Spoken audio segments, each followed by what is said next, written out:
Le Conseil des ministres s'est réuni en session ordinaire le vendredi 19 septembre 2025 dans sa salle de délibération au palais de Koulouba sous la présidence du général d'armée Assimi Goïta, président de la transition, chef de l'État. Après examen des points inscrits à l'ordre du jour, le Conseil a adopté des projets de texte et entendu des communications. Avec moi sur ce plateau, Mahamadou Kone pour la lecture du communiqué. Bonsoir. Bonsoir Mbarakissa, mesdames et messieurs, bonsoir. Au chapitre des mesures législatives et réglementaires sur le rapport du ministre des Mines, le Conseil des ministres a adopté un projet de décret portant deuxième renouvellement du permis de recherche d'or et de substances minérales du groupe 2 appartenant à la société Roscan Gold Malissarl. Un permis de recherche d'or et de substances minérales du groupe 2 d'une superficie de 16,8 km² a été attribué en 2015 à la société Minex Sarl dans le secteur de Makunke, cercle de Kenyeba. Ce permis a été cédé à la société Roscan Gold Malissarl en 2022. Aussi, la société Wani Or Sarl, titulaire d'un permis de recherche d'or et de substances minérales du groupe 2 d'une superficie de 40 km² à Kandiolé Nord, cercle de Kenyeba, a cédé ce permis à la société Roscan Gold Malissarl en 2022. Après cette session, les deux permis ont été fusionnés pour donner une superficie de 56,8 km² au profit de la société Roscan Gold Malissarl.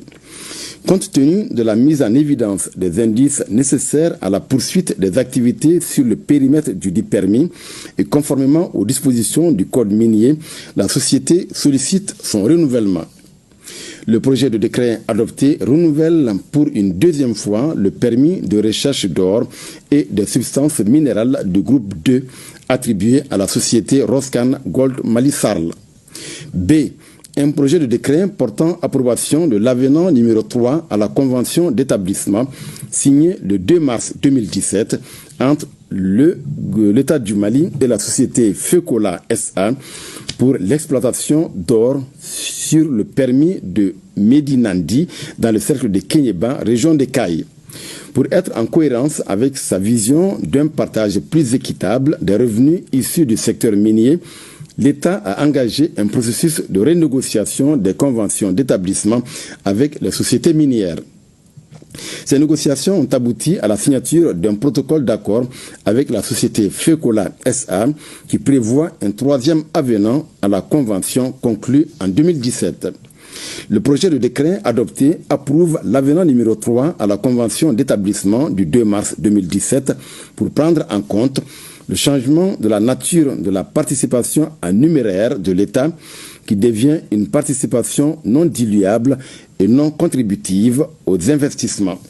L'augmentation des revenus à travers l'application de taux raisonnables concernant les impôts, droits et taxes.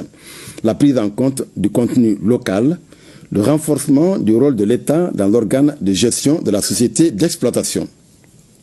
C.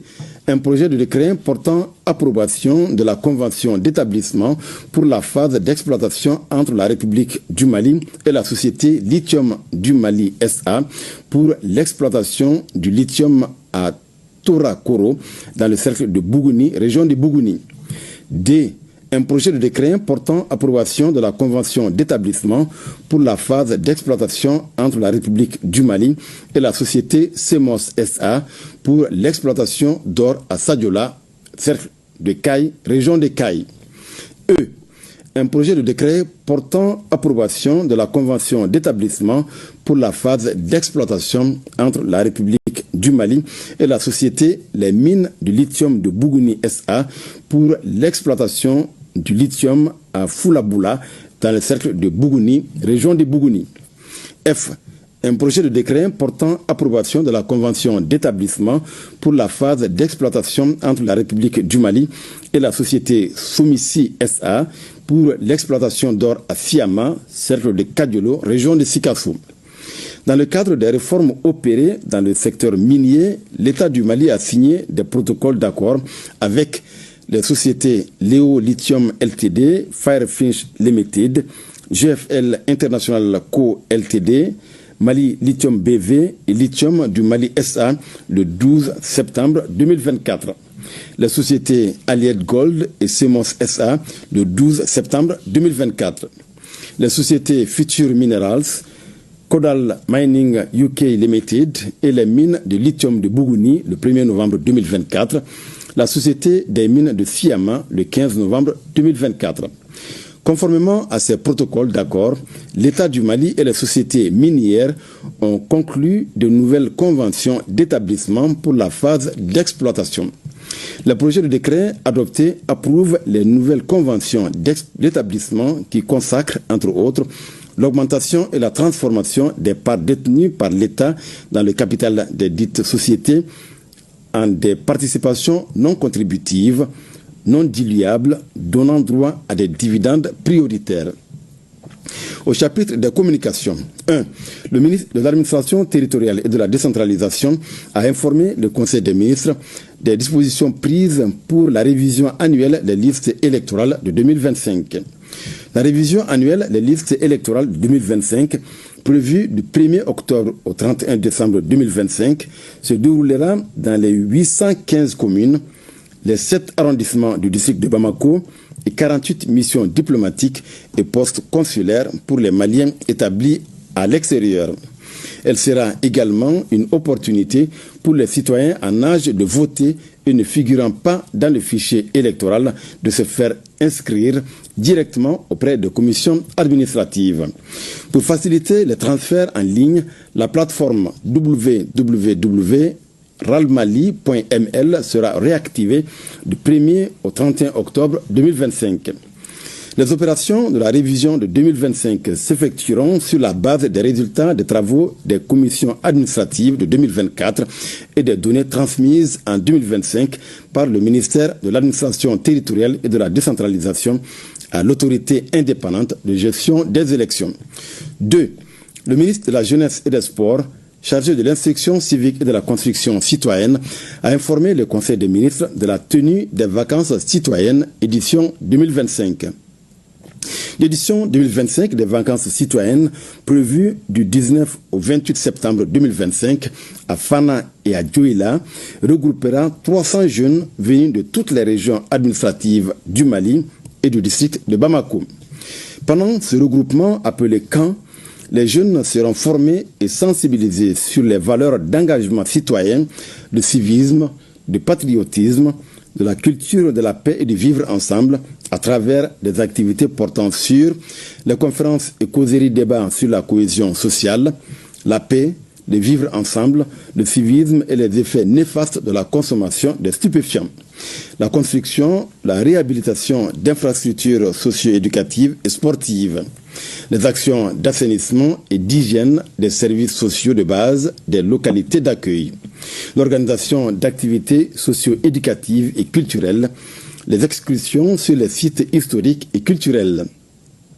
Les vacances citoyennes demeurent une activité majeure et prioritaire pour la jeunesse malienne, surtout en cette période de l'histoire de notre pays, marquée par les idéaux de refondation s'appuyant sur le respect de la souveraineté de l'État, les choix souverains du peuple et la défense de ses intérêts. L'organisation des vacances citoyennes est aussi l'occasion de mobiliser, à travers le Conseil national de la jeunesse du Mali, les jeunes en vue de leur participation active à la construction nationale. 3. Le ministre de l'Urbanisme, de l'Habitat, des Domaines, de l'Aménagement du territoire et de la population a informé le Conseil des ministres de l'organisation de la 8e édition du Salon de l'Habitat de Bamako, Sahaba 2025.